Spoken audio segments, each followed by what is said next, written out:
আমরা আজকে দেখাবো কিভাবে খুব সহজে ডিম ভুনা করা যায়। আমরা এখানে 5টি ডিম নিয়েছি, সিদ্ধ ডিম। তারপরে কিছুটা হলুদের গুঁড়া আর লবণ দিয়ে ডিমগুলো ভালোভাবে মাখিয়ে নিচ্ছি।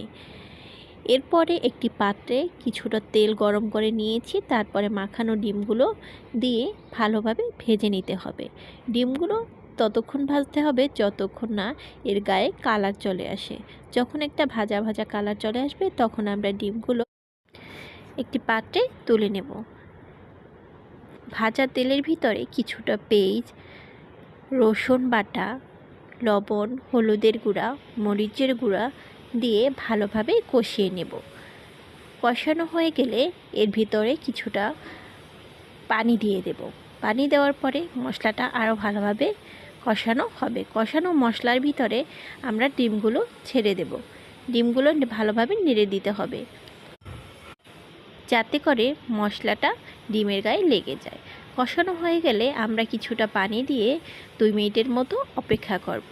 যখন ঝোলটা টেনে আসবে তখন আমরা এখানে ধনেপাতা ব্যবহার করব। ধনেপাতা দিলে ডিমের স্বাদ দ্বিগুণ বেড়ে যায়।